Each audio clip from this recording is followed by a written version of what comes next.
মধ্যপ্রাচ্যে শ্রমবাজার নিয়ে শঙ্কা, স্থিতিশীল রাখতে পদক্ষেপের পরামর্শ। সংকট দেখছে না সরকার। উচ্চ মূল্যস্ফীতি পাল্টে দিচ্ছে জীবনযাত্রা, ব্যয় মেটাতে সরকারের ঋণে ক্ষতিগ্রস্ত হবে ব্যক্তি খাত, বিনিয়োগ বাণিজ্য নিয়ে শঙ্কা। সরকারি বাড়ি থেকে উচ্ছেদ অভিযানের পরও টনক নড়েনির অবসরপ্রাপ্ত অতিরিক্ত সচিবের বাড়ি ছাড়তে নানা টালবাহানা। তীব্র তাপদাহে জনজীবনে ভোগান্তি, সারা দেশে হিট অ্যালার্জি জারি, ভোলায় বাড়ছে ক্ষেত, ক্ষতির মুখে বড় চাষিরা। এবং আগুনে পুড়ল ঢাকা শিশু হাসপাতালের আইসিইউ, রোগী স্বজনদের মাঝে আতঙ্ক, স্বাভাবিক হয়নি চিকিৎসা কার্যক্রম।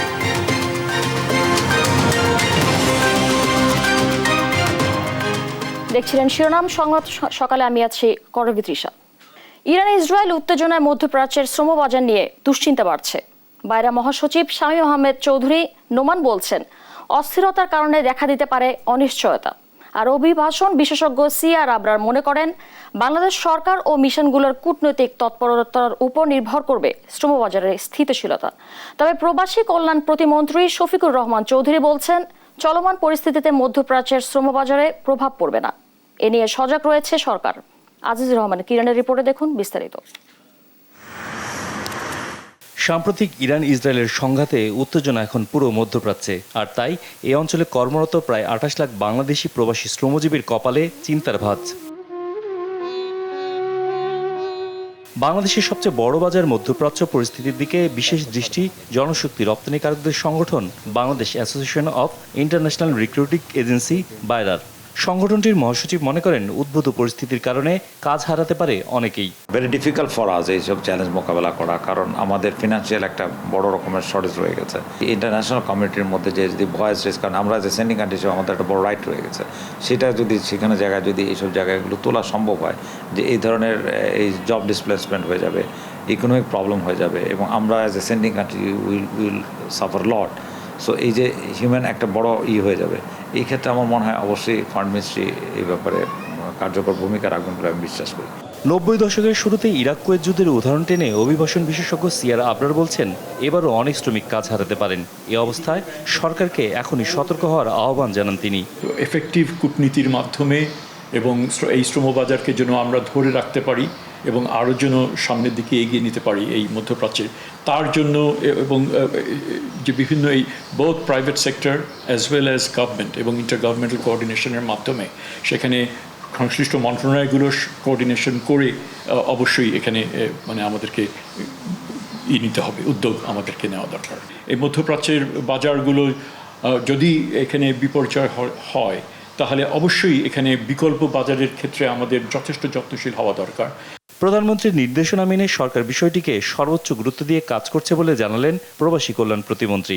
এখানে কোনো সমস্যার কারণও নেই, এটার কোনো প্রভাবও ফেলবে না।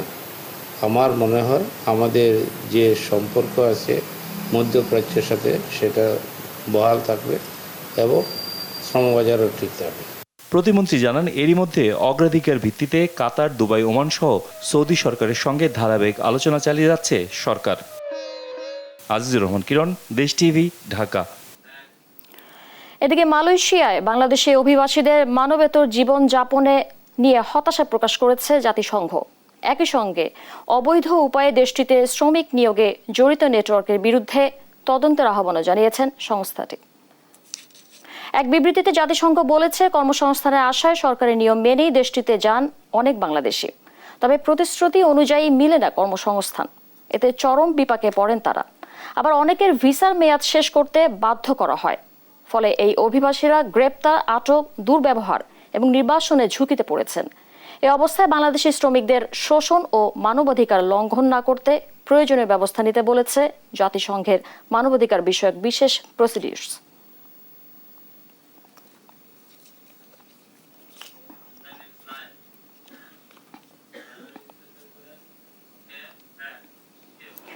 চলচ্চিত্র শিল্পী সমিতির নতুন সভাপতি নির্বাচিত হয়েছেন মিশা সওদাগর, আর সাধারণ সম্পাদক হয়েছেন মনোয়ার হোসেন ডিপজল। ভোট গণনা শেষে কিছুক্ষণ আগে ফলাফল ঘোষণা করা হয়। বিজয়ীদের নিয়ে আনন্দ মিছিল করেছেন তাদের সমর্থকরা। এই বিষয়ে সরাসরি জানাতে যুক্ত হয়েছেন সহকর্মী এনআই নাহিদ। নাহিদ, আপনি আমাদের সঙ্গে যুক্ত হয়েছেন। নির্বাচনের ফল ঘোষণার পর কি হচ্ছে ডিসিতে, ফলাফলে বিস্তারিত আমাদেরকে জানাবেন।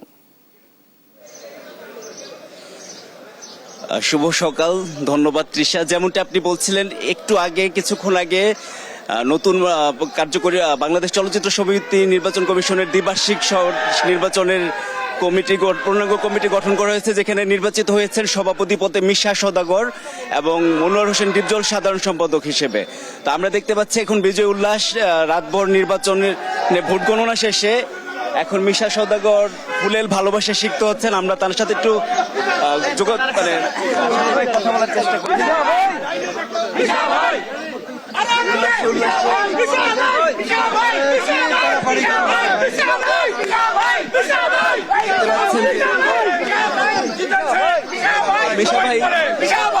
প্লিজ প্লিজ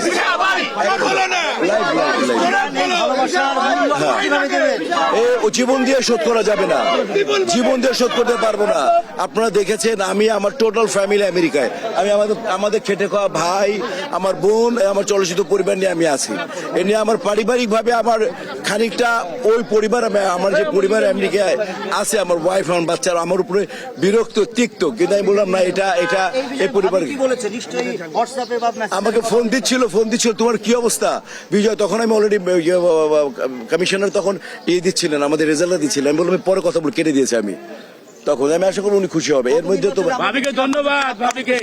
ধন্যবাদ থেকে দেখছিলাম আপনার মুখে এক ধরনের তৃপ্তির হাসি, এই যে বিজয়ের আগেই যে বিজয়ের সংকেত পাওয়া, এইটা নিয়ে কি বলবেন? না, এইবার কারণটা ছিল ইনশাআল্লাহ যখন গতবার নির্বাচনে আমাদের আমরা যখন করি বিভিন্ন ব্রাঞ্চ নিয়ে করি, ওদের গতবার ব্রাঞ্চের আমাদের একটু প্রবলেম ছিল, আমাদের মধ্যে একটু অসঙ্গতি ছিল, যার জন্য আমরা একটু স্ক্যাটার্ড ছিলাম। তো এখন এইবার আমরা খুব ওয়েল অর্গানাইজ ছিলাম। আমার বাম পাশে আমার এখনকার প্রজন্মের সবচেয়ে ব্যস্ততম ফাইট মাস্টার চুন্নু মামা, গতবার উনি জেতার পরও বেচারা ওনাকে বসতে দেওয়া হয়নি, এই একটা প্রতিবাদ। তারপর আমাদের আরমান ভাই ছিলেন স্ট্রং একটা ক্যান্ডিডেট, প্রশাসনের জন্য অত্যন্ত দরকার আমাদের ডিএ তায়েবকে, উনি ছিলেন। তারপর হচ্ছে আমাদের আরেকজন ভাইস প্রেসিডেন্ট হচ্ছেন উনি আমার সুপারস্টার অল টাইম, রুবেল ভাই খুব দরকার, তাকে স্পোর্টসের জন্য তাকে দরকার। দীপজল ভাই একজন দানশীল লোক, তাকে দরকার। তারপরে আমার একটা অভিজ্ঞতা আছে, আমি অভিজ্ঞ দরকার, আমাকে দরকার। তারপর সিনিয়র কিছু লোক লাগবে। মিনিস্ট্রিতে যখন আমরা যাবো তখন সুচরিতা আপা আছেন আমাদের, তারপরে দিলারা আপা আছেন, আমাদের রোজিনা আপা আছেন, আলিরাজ আছেন, আমাদের সুব্রত আছেন, জাকি আলমগীর, আমাদের জয় চৌধুরী, আলেকজান্ডার বো, আমি কার কথা বলবো। আমরা সবাই মিলে এটা একেবারে সিনিয়র্স, আমার মতো সমসাময়িক এবং জুনিয়র সবাই মিলে একটা কম্প্যাক্ট একটা টিম। জি জি, ইনশাল্লাহ আমরা আমাদের বেস্ট বললাম তো। বিগত 2 বছরে যে সমস্ত আলোচনা সমালোচনা হয়েছে, এই প্রত্যেকটা কাজকে অতিক্রম করে আজকে তো দ্বন্দ্ব মিটিয়ে দিলাম অনেকটা। দেখেন কোনো হবে না, আমি বলেছিলাম কোনো রকম। জি জি জি জি জি না, আমি মূলত চাচ্ছিলাম যে দেখেন আমাদেরকে খুব ব্যাড এক্সপিরিয়েন্স, আমাদের ওই এক্সাম্পল গুলোকে আমরা আসতে চাই না। বিগত 2 বছর এক্সপিরিয়েন্স এত বাজে ছিল যে আমাদের ফিল্ম কলুষিত হয়েছে। কিন্তু ওই জায়গা থেকে আমি চেষ্টা করেছি যে ওই জায়গা থেকে আমার ফুল চেষ্টা, ওই জায়গা থেকে আমার চেষ্টা ছিল যে আমি কিভাবে এটা একটা মিনিট। হ্যাঁ ভাই, আসসালামু আলাইকুম ভাই। আচ্ছা, এই বিজয়কে আপনি কিভাবে? হ্যাঁ, কাগজটা তো নিয়ে নিব, এখন নিয়ে নিব। ওকে, এইভাবে উনি ওনার বিজয় অনুভূতি জানাচ্ছিলেন। শেষ করি তো, আমরা আরো কয়েকজনকে দেখতে পাচ্ছি এখানে, আমরা আর কয়েকজনের সাথে কথা বলতে চাই। দেখেছে শাহানুর কথা বলছেন, তো শাহানুর তার বিজয় অনুভূতি কিভাবে জানাচ্ছেন? তারা যেমন আমাদেরকে ভালোবাসার পরিচয়টা দিয়েছেন, এই ভালোবাসাটা আমাদের তো এফডিসি থেকে এই ছিল আমার কাছে সর্বশেষ। ধন্যবাদ করবি। ধন্যবাদ দর্শক। শিল্পী সমিতি নির্বাচনের সবশেষ খবর শুনছিলাম সহকর্মী এনআই নাহিদের কাছ থেকে। প্রতিনিয়ত বাড়তে থাকা মূল্যস্ফীতি পাল্টে দিচ্ছে সাধারণ মানুষের জীবনযাত্রার মান। খাদ্যাভ্যাস থেকে প্রতিনিয়ত কমছে পুষ্টিকর খাবারের তালিকা, বাড়ছে সরকারের ব্যয়, যা মেটাতে হচ্ছে সাধারণ জনগণকে। চলতি বছর ব্যয় মেটাতে ব্যাংক থেকে 1.5 লাখ কোটি টাকা ঋণ নেবে সরকার। বিশ্লেষকরা বলছেন এতে ক্ষতিগ্রস্ত হবে ব্যক্তি খাত, বিনিয়োগ, আমদানি রপ্তানি সহ সব ক্ষেত্র। বিস্তারিত আমেনা প্রণামের প্রতিবেদনে। মহাখালীর স্থানীয় বাসিন্দা সাইফ একজন বেসরকারি কর্মকর্তা। বাজারের প্রতিনিয়ত বাড়তে থাকা পণ্যমূল্য যে গলার কাটা হয়ে দাঁড়িয়েছে বলছিলেন সে কথা। খরচ হচ্ছে কিন্তু মাসে 20,000 টাকা খরচ হচ্ছে, কিন্তু আমার 2,000 টাকা আমার স্যালারির থেকে বেশি খরচ হচ্ছে। বাসা ভাড়া সহ আমার কিন্তু 12,000 টাকা চলে যাচ্ছে, তারপর আমার কাছে থাকে 6,000 টাকা। এখন এই 6,000 টাকাতে আমি নিজে চলবো নাকি বাজার করবো না কি করবো, আমি সেটা দিব। গরুর মাংস কিনে খাওয়া তার কাছে এখন এক প্রকার বিলাসিতা। এখন কিভাবে কিনবো? একটা গুঁড়া দুধের দাম এখন 550-600 টাকা, যেটা আমার স্যালারি তো হয় না। আমি মাছ মাংস তো মাসে দেখা গেছে হয়তো 2-1 খাওয়া হয়, এর বাইরে কিন্তু হয় না। 1.5 বছরের বেশি সময় ধরে দেশে বিরাজ করছে উচ্চ মূল্যস্ফীতি। সীমিত আয়ের মানুষ রীতিমতো হিমশিম খাচ্ছেন, ফলে খাদ্যাভ্যাস থেকে কমছে প্রতিনিয়ত পুষ্টিকর খাবারের তালিকা। ভাবে যে টাকা বেতন পাই তা দিয়ে আমার ঘর ভাড়া এবং বাজার খরচ করতে আমার টাকা শেষ হয়ে যায়। র মেটেরিয়ালের খরচ, এরপর যে শ্রমিকদের বেতন, সব মিলিয়ে দেখা যাইতেছে যে এক সময় যে দেখা যাইতেছে এটার প্রাইস বেড়ে যাইতেছে। মনে করেন 500 টাকা বেতন বাড়িতে দিলে 4 জন খানে আলা, এতে সংসার চলে না আমার। সবজি কিনতে গেলে 50 টাকা, যদি 500-700 টাকা গাড়িতে লাগবে, বাজার গেলে লাগে 1000 টাকা। বর্তমানে আল্লাহ ডাল ভাত কোনো রকম খাওয়ায়। পরিসংখ্যান ব্যুরোর তথ্য বলছে মার্চের সার্বিক মূল্যস্ফীতি আগের মাসের তুলনায় 14% বেড়ে দাঁড়িয়েছে 9.81%। খাদ্য মূল্যস্ফীতি বেড়েছে 9.87% আর খাদ্য বহির্ভূত মূল্যস্ফীতি 9.64%। আর গ্রামের তুলনায় শহরের মূল্যস্ফীতির চাপ বেশি। অর্থনীতিবিদ ডাক্তার আসানিচ মনসুর বলছেন, মূল্যস্ফীতির চাপ সাধারণের ঘাড়ে বেশি পড়ছে। সরকার ব্যয় বেশি করছে, সরকারের ব্যয়টা মিটাচ্ছে কাই? জনগণ। ইনফ্লেশন ট্যাক্সের মাধ্যমে। ইনফ্লেশন যখন হয় তখন বাড়ির দাম বেড়ে যায়, জমির দাম বেড়ে যায়, সম্পদশালীরা আরো ধনী হয়ে যায়। মূল্যস্ফীতির এই উচ্চ হারকে দেশে ব্যবসা বাণিজ্যের ক্ষেত্রে বড় হুমকিও বলে মনে করেন এই বিশ্লেষক। সেভিংস হচ্ছে ব্যাংকে খাতে এই বছর 1.5 লক্ষ কোটি টাকা, 10% গ্রোথ হচ্ছে। 15 লক্ষ কোটি টাকা, 10% হচ্ছে 1.5 লক্ষ কোটি টাকা। সরকারি তো পুরোটা নিয়ে নেবে, ব্যক্তিখাত কিছু পাবে না। তো এই পরিস্থিতি তো কোনো দিনও সৃষ্টি হয়নি বাংলা ইকোনমির সব অর্থই যদি সরকার তার বাজেট সাপোর্টে নিয়ে নেয়, তাহলে ব্যক্তিখাতের জন্য কি থাকবে, কি বিনিয়োগ হবে কিভাবে? নিত্যদিনের অতি প্রয়োজনীয় জিনিসপত্রের মূল্য ভারসাম্যহীনতার কারণে মানুষের দুর্ভোগ শুধু বাড়ছে বলেও জানান ডাক্তার আসানিচ মনসুর। আমেনা প্রোরামি, দেশ টিভি, ঢাকা। উচ্ছেদ অভিযান চালিয়েও সরকারি বাড়ি থেকে নামানো যাচ্ছে না 5 বছর আগে অবসরে যাওয়া এক অতিরিক্ত সচিবকে। গৃহায়ন ও গণপূর্ত মন্ত্রণালয়ের সরকারি আবাসন পরিদপ্তরের পরিচালক থাকাকালীন এলিফ্যান্ট রোডের বাড়িটি নিজের নামে বরাদ্দ নেন। 2018 সালে চাকরি থেকে অবসরে গেলেও বাড়ি ছাড়তে করেছেন নানা টালবাহানা। নূপুর মাহমুদের রিপোর্টে দেখুন বিস্তারিত। রাজধানীর এলিফ্যান্ট রোডে 10 কাঠা জমির উপর নির্মিত দোতলায় এই বাড়ির বাসিন্দা সরকারের একজন সাবেক অতিরিক্ত সচিব, নাম আশরাফুল ইসলাম। 2017 সালের চাকরি থেকে অবসরে গেলেও সরকার থেকে বরাদ্দ বাড়িটি তিনি ছাড়েননি এখনো। বারবার নোটিশ দিয়ে ব্যর্থ হয়ে সম্প্রতি বাড়ি খালি করতে চালানো হয় উচ্ছেদ অভিযান। তবে অজানা কারণে অভিযানকারী দল বাড়ি খালি না করেই ফিরে যান। অবসরের পরে যে সময়টা দেওয়া হয় সে সময় তো ওনাকে দেওয়া হয়েছে। এখন বর্তমানে উনি কিভাবে আছেন এটা অফিস বা উনি বলতে পারবেন, আমি আসলে ডিটেলস এতটা বলতে পারবো না। ঈদের পর 1 সপ্তাহের মধ্যে বাড়ি ছাড়ার কথা বলে গণপূর্ত মন্ত্রণালয়ে চিঠি দেন সাবেক এই কর্মকর্তা। তবে ঈদের পর 1 সপ্তাহ পেরিয়ে গেলেও বাড়ি ছাড়ার কোনো লক্ষণ দেখা যায়নি। উল্টো মিডিয়াকে দেখে দরজা আটকে দেন বাড়ির সদস্যরা। এ বিষয়ে গণপূর্তের পরিচালক অবশ্যই বলছেন, বাড়ি দখলে রাখার আইনত কোনো সুযোগ নেই আশরাফুল ইসলামের। জানান দ্রুত সময়ের মধ্যে বাড়ি খালি করা হবে। সরকারি দপ্তর, আমরা সরকারি কর্মকর্তা যিনি চাকরিরত তাকে বরাদ্দ দিতে পারি, যিনি অবসরপ্রাপ্ত তার অনুকূলে বরাদ্দ রাখতে পারি না। সেই বিবেচনা থেকে দীর্ঘকাল অতিবাহিত হওয়ার কারণে এবং অনেক বকেয়া ভাড়া জমে যাওয়ার কারণে তাকে আমরা উচ্ছেদের সিদ্ধান্ত নিই। উচ্ছেদ করার কার্যক্রম যখন চলমান ছিল তখন সেই অবস্থায় উনি মাননীয় মন্ত্রীর কাছে এসে সময় প্রার্থনা করেন। মাননীয় মন্ত্রী বলছেন যে ঈদ এবং ঈদ পরবর্তী 7 থেকে 10 দিন সময় দিয়ে তারপরে উচ্ছেদ করার জন্য। তবে এই বিষয়ে গৃহায়ন ও গণপূর্ত মন্ত্রীর সঙ্গে যোগাযোগের চেষ্টা করা হলেও তাকে পাওয়া যায়নি। নূপুর মাহমুদ, দেশ টিভি, ঢাকা। দেশজুড়ে বাড়ছে গরমের তীব্রতা, এতে অতিষ্ঠ জনজীবন। জেলায় জেলায় হিট অ্যালার্ট জারি করে চলছে মাইকিং। আবহাওয়ার এমন বিরূপ প্রভাবে সবচেয়ে বেশি দুর্ভোগে নিম্ন আয়ের খেটে খাওয়া মানুষ।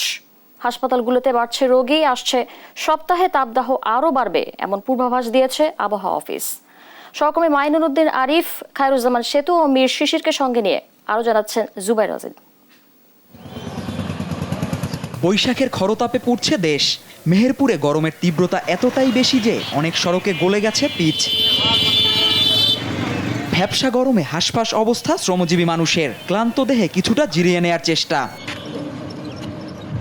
অনেকে ভিড় করছেন সড়কের পাশের শরবতের দোকানগুলোতে। তীব্র তাপদাহে সবচেয়ে বিপাকে নিম্ন আয়ের খেটে খাওয়া মানুষ।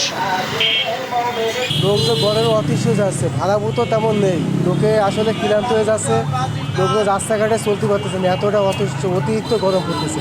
যে তাপ রোদের আমি এখন বাড়ি চলে যাচ্ছি, এত পরিমাণ তাপমাত্রা যে গা হাত পা পুরো জ্বালা পোড়া শুরু হয়ে গেছে। অন্যান্য বছরের থেকে তাপমাত্রা অনেক বেশি। 4 দিন ধরেই দেশের সর্বোচ্চ তাপমাত্রা চুয়াডাঙ্গায়। শুক্রবার এ জেলায় তাপমাত্রা রেকর্ড করা হয় 41.3 ডিগ্রি। তীব্র তাপদাহ নিয়ে 2 দিন ধরেই হিট অ্যালার্ট জারি করে চলছে মাইকিং। রাজধানী ঢাকাতেও পাল্লা দিয়ে বাড়ছে গরমের তীব্রতা। খুব বেশি প্রয়োজন ছাড়া ঘরের বাইরে বের হচ্ছেন না কেউই। আমার কোনো উপায় নাই, তো বাধ্যগতভাবে মনে করো সালাই লাগে, কারণ পিকআপ তো আর মনে করে গরম মানে না। অন্যান্য বছরের থেকে এবার ধরেন ঢাকায় প্রচুর গরম পড়তেছে, আর হিউমিডিটিও অনেক বেশি, এর জন্য ধরেন ঘামও শোকাচ্ছে না, আর বেশি অস্বস্তিটা ফিল হচ্ছে বেশি। এখন কি করবো, আমাদের তো এখন চলতে হবে, গরম হইলে তো করার নাই কিছু।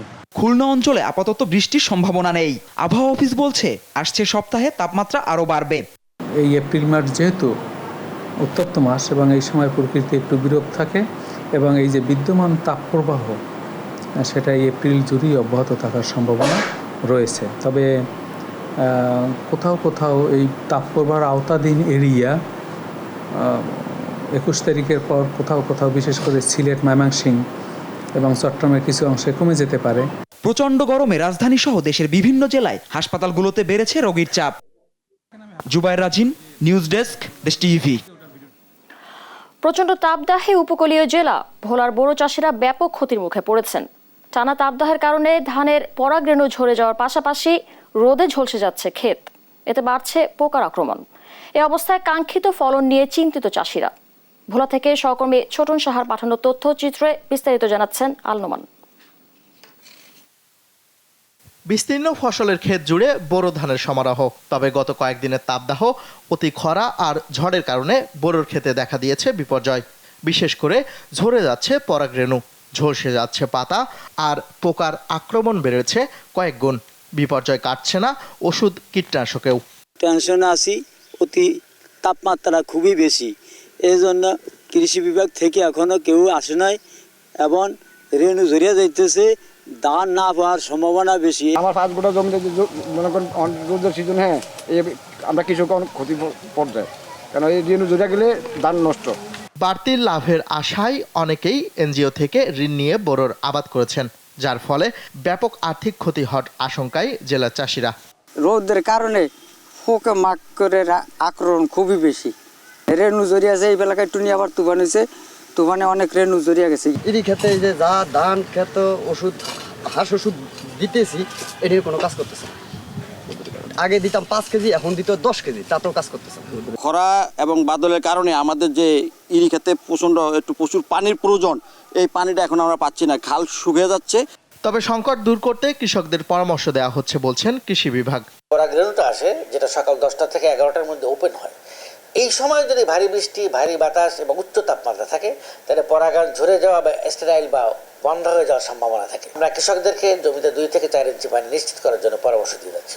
এবছর জেলায় 65,684 হেক্টর জমিতে বোরো আবাদ হয়েছে, যা থেকে 3 লাখ মেট্রিক চাল উৎপাদনের লক্ষ্যমাত্রা নির্ধারণ করেছে কৃষি বিভাগ। তবে আবহাওয়ার এমন বিরূপ চিত্রের কারণে লক্ষ্যমাত্রা অর্জন নিয়ে দেখা দিয়েছে অনিশ্চয়তা।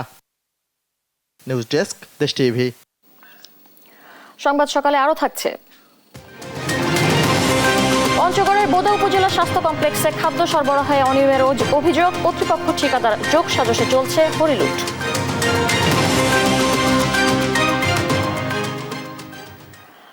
আগুনে পুড়ল রাজধানীর শিশু হাসপাতালের সবচেয়ে স্পর্শকাতর ইউনিট আইসিইউ।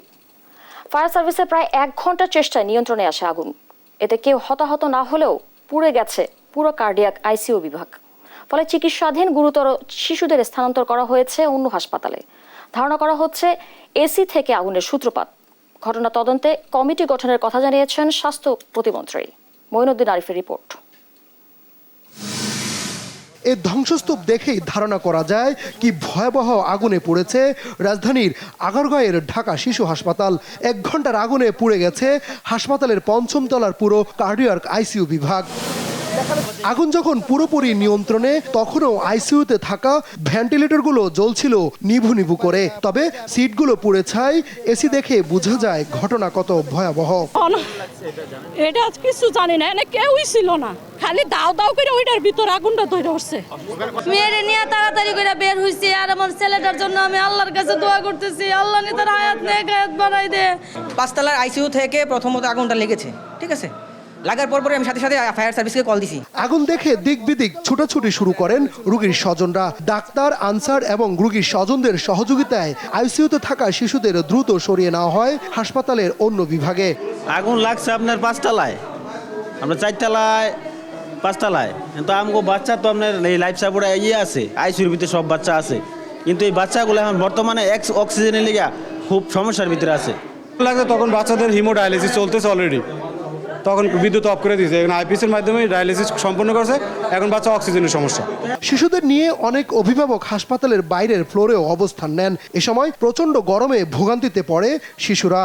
আমি আমার বাচ্চাটা নিয়েছি, আর 2টা বাচ্চার মাথার উপরে, সিটের মাথার উপরে, কিন্তু হ্যাঁ কোনো মানুষই যাইতে দেয় না। আমি বাইরে আয়া করছি। সবাই আগে বাচ্চাকে নিয়েই বেরোইছে, কারণ আগে নিজের বাচ্চা যখন সুস্থ থাকলে হয়, নিজে মরলেও কোনো সমস্যা নেই, কিন্তু নিজের বাচ্চাকে সবার আগেই বাঁচানো উচিত। আইসিইউতে থাকা গুরুতর শিশুদের পার্শ্ববর্তী হাসপাতাল সোহরাওয়ার্দীতে স্থানান্তর করা হয়েছে বলে জানান হাসপাতালের পরিচালক। প্রত্যেকটা বিছানা রোগীগুলো কিন্তু আমরা ঠিক মতো অন্যান্য হাসপাতাল প্লাস আমাদের নিজস্ব সিসিএনডি থেকে আমরা ধরেন আমাদের কার্ডিয়াক আইসিইউ থেকে আমরা পিআইসিইউ আছে, আমাদের এইচডিইউ আছে, আমাদের এনআইসিইউ আছে, এই সমস্ত রোগীগুলোকে কিন্তু আমরা সরাই। আগুনের খবর পেয়ে হাসপাতালে ছুটে আসা স্বাস্থ্য প্রতিমন্ত্রী জানান কিভাবে লেগেছে আগুন তা খতিয়ে দেখবে তদন্ত কমিটি। ওইখানে যে জিনিসগুলি আছে, শুধু এসি না, চেয়ার টেবিল থেকে শুরু করে যতগুলি জিনিস আছে সবকিছুই খুঁটিয়ে দেখে তদন্ত কমিটি আমাদেরকে জানাবেন, শুধুমাত্র একটা এসি বা একটা ফ্যান দিয়ে না। হ্যাঁ, তবে ফায়ার সার্ভিস প্রাথমিক ধারণা করছেন এসি থেকেই হতে পারে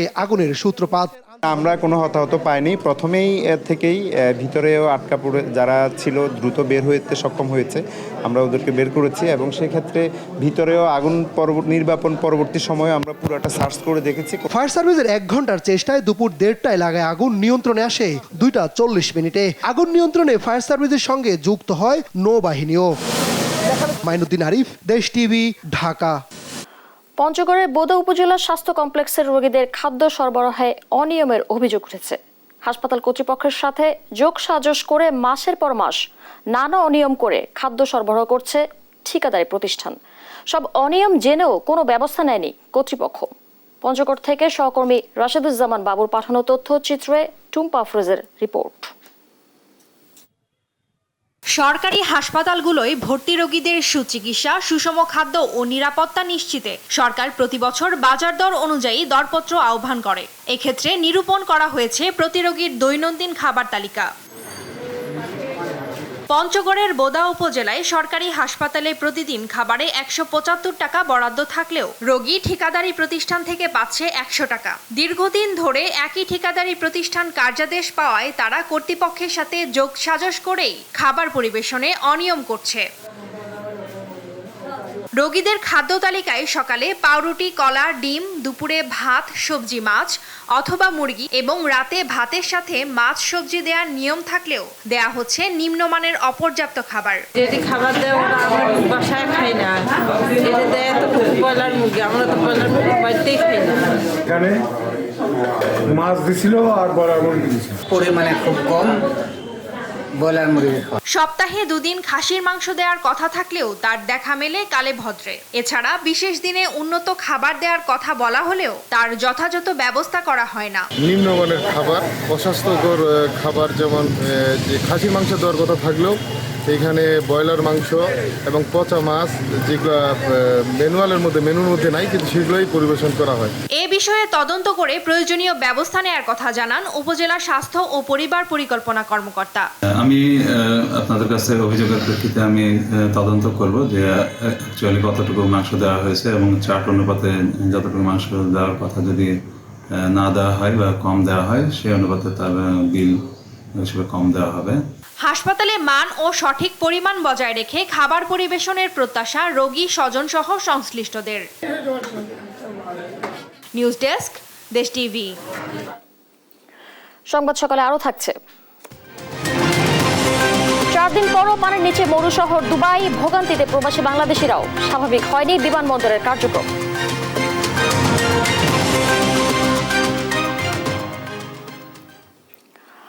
উপজেলা নির্বাচনে মনোনয়ন দাখিলের জেরে শ্যালকের একমাত্র প্রতিদ্বন্দ্বীকে অপহরণ ও নির্যাতনের ঘটনায় দুঃখ প্রকাশ করে ক্ষমা চেয়েছেন আইসিটি প্রতিমন্ত্রী জুনায়েদ আহমেদ পলক।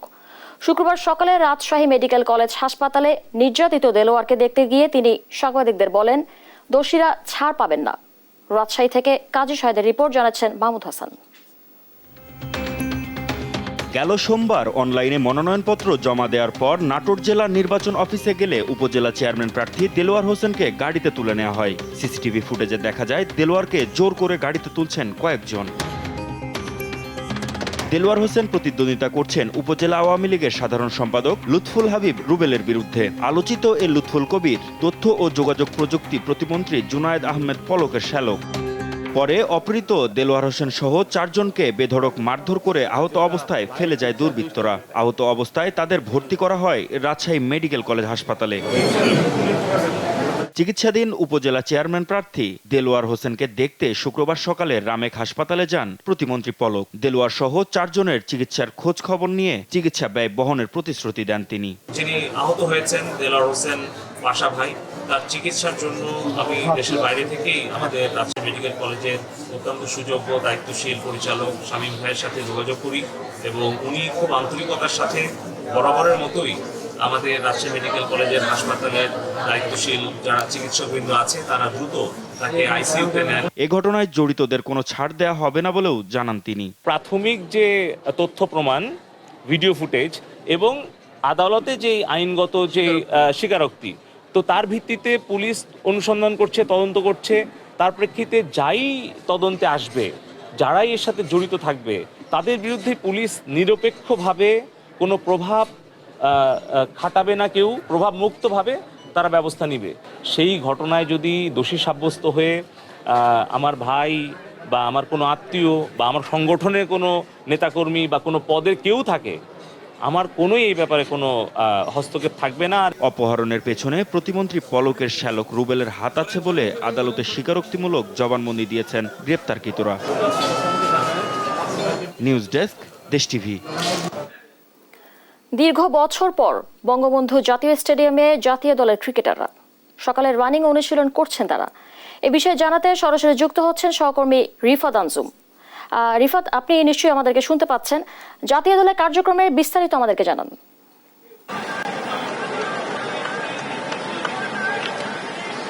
তৃষা, আপনাকে ধন্যবাদ। আসলে যেমনটা জানাচ্ছিলেন যে দীর্ঘ প্রায় 2 দশক পর কিন্তু বঙ্গবন্ধু স্টেডিয়ামে ক্রিকেটাররা ফিরেছেন। আপনাকে যদি আমি দেখাতে চাই, তো এখনো দেখতে পাচ্ছেন যে ক্রিকেটাররা কিন্তু রানিং করছেন এই মুহূর্তে।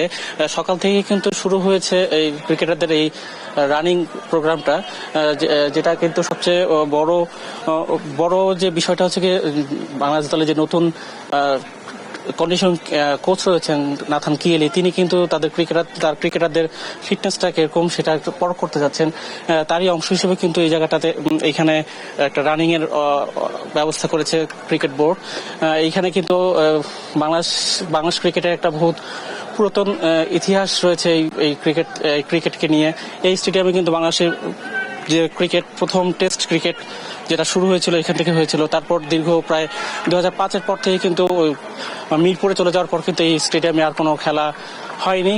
সেদিক থেকে অনেক দীর্ঘদিন পর একটা ক্রিকেটদের ফেরা এই স্টেডিয়ামে।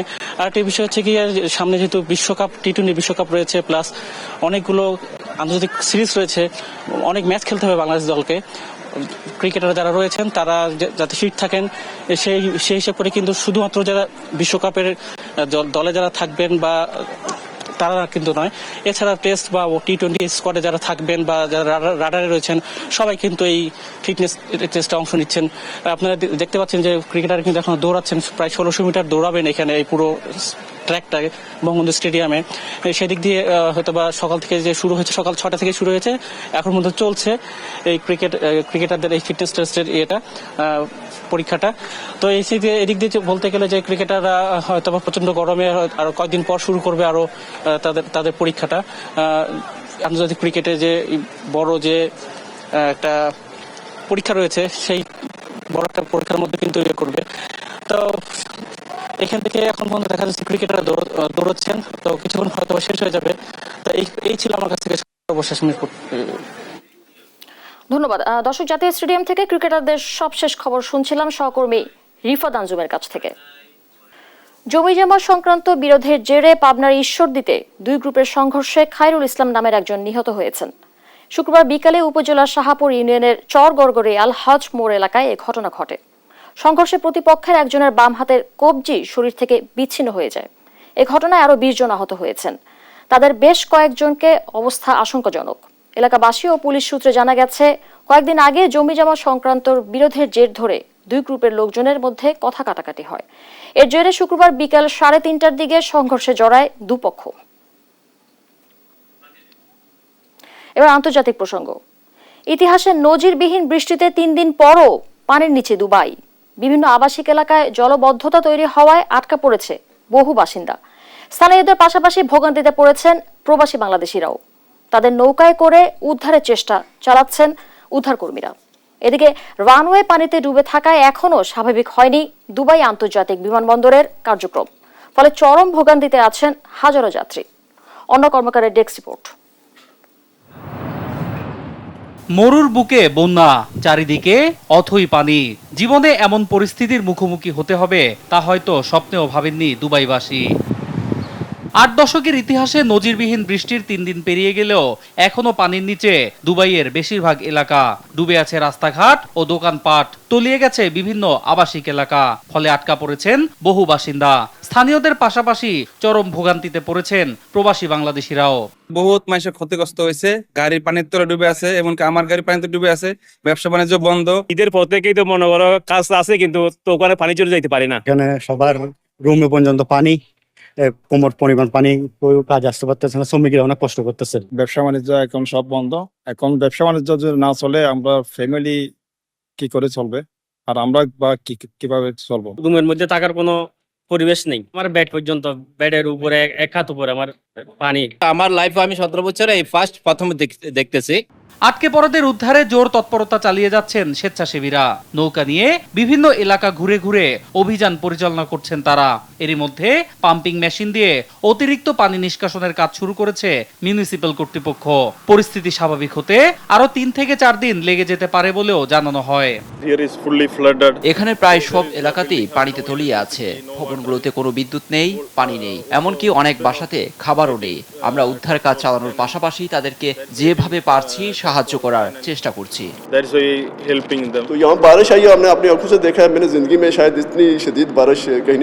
এখানে রেকর্ড পরিমাণ বৃষ্টিপাত হয়েছে। জীবনে এই প্রথম এত বৃষ্টি দেখলাম। বৃষ্টির পর এখানে কোনো বিদ্যুৎ, পানি কিছুই নেই। আমরা নৌকায় করে আটকে পড়াদের উদ্ধারের চেষ্টা করছি। তাদেরকে বিভিন্ন ধরনের ত্রাণ সরবরাহ করছি। এদিকে রানওয়েতে পানি জমে থাকায় এখনো স্বাভাবিক হয়নি দুবাই আন্তর্জাতিক বিমানবন্দরের কার্যক্রম। প্রতিদিনই বাতিল নয়তো বিলম্ব হচ্ছে অসংখ্য ফ্লাইট। ফলে চরম ভোগান্তিতে পড়েছেন যাত্রীরা। পরিস্থিতি স্বাভাবিক হতে আরো কিছুটা সময় লাগবে বলে জানিয়েছে বিমানবন্দর কর্তৃপক্ষ। অন্যয় কর্মকার, নিউজ ডেস্ক, দেশ TV. Dhaka premier division cricket লিগে নিজ নিজ ম্যাচে জয় পেয়েছে মোহামেডান স্পোর্টিং ক্লাব এবং গাজী গ্রুপ ক্রিকেটার্স।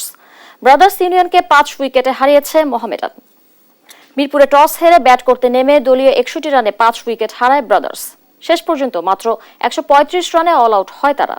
দলের পক্ষে মাহমুদুল সর্বোচ্চ 45 রান করেন। মোহামেডানের নাসুম তুলে নেন 5 উইকেট। 136 রানের টার্গেটে ব্যাট করতে নেমে ইমরুল কায়েসের অপরাজিত 92 রানে ভর করে 5 উইকেটের সহজ জয় তুলে নেয় মোহামেডান। অন্য ম্যাচে সিটি ক্লাবকে 8 উইকেটে হারিয়েছে গাজী গ্রুপ ক্রিকেটার্স। নারায়ণগঞ্জে টস হেরে ব্যাট করে 180 রানে অল আউট হয় সিটি ক্লাব। 181 রানে টার্গেটে ব্যাট করতে নেমে হাবিবুর রহমানের অপরাজিত 102 রানে ভর করে 8 উইকেটের বড় জয় পায় গাজী গ্রুপ।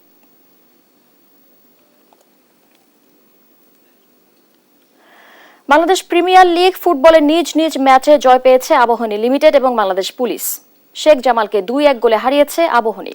গোপালগঞ্জের শেখ ফজলুল হক মনি স্টেডিয়ামে 8 মিনিটে মোহাম্মদ আবদুল্লাহর গোলে এগিয়ে যায় শেখ জামাল। 28 মিনিটে দারুণ এক গোলে আবাহনীকে সমতায় ফেরান ফার্নান্দেজ। আর প্রথমার্ধের যোগ করার সময় স্কোর লাইন 2-1 করেন স্টুয়ার্ট। শেষ পর্যন্ত চেষ্টা করেও আর গোলের দেখা পায়নি কোনো দল। এই জয়ে 12 ম্যাচে 22 পয়েন্ট নিয়ে টেবিলের 3-এ উঠে এলো আবাহনী। অন্য ম্যাচে ময়মনসিংহের রফিক উদ্দিন ভুইয়া স্টেডিয়ামে কাজের কিরমানির একমাত্র গোলে শেখ রাসেলের বিপক্ষে জয় পেয়েছে বাংলাদেশ পুলিশ। এ পর্যায়ে সংবাদ শিরোনামগুলো জানিয়ে দিচ্ছি আরেকবার।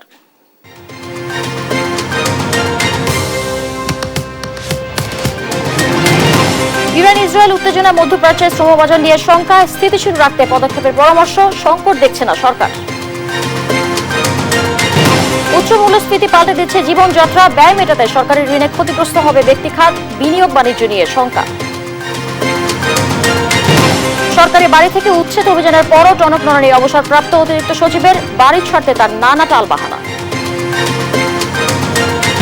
তীব্র তাপদাহে জনজীবনের ভোগান্তি, সারা দেশে হিট অ্যালার্ট জারি, ভোলায় ঝলসে যাচ্ছে ক্ষেত, ক্ষতির মুখে জোর চাষিরা। এবং আগুনে পুড়লে ঢাকা শিশু হাসপাতালের আইসিইউ, রোগী স্বজনদের মাঝে আতঙ্ক, স্বাভাবিক হয়নি চিকিৎসা কার্যক্রম। এই ছিল এখনকার সংবাদ সকাল। পরের বুলেটিন দেখার আমন্ত্রণ রইল। এছাড়া দেশ টিভির সর্বশেষ সব খবর পেতে ভিজিট করুন www.desh.tv। ফেসবুকে আমাদের সঙ্গে যুক্ত থাকুন দেশ টিভি অথবা দেশ টেলিভিশন পেজে। সর্বশেষ সব ভিডিও পেতে ইউটিউবে আমাদের হ্যান্ডেল @দেশ টেলিভিশন অথবা @দেশ টিভি নিউজ থেকে সার্চ করুন। ধন্যবাদ।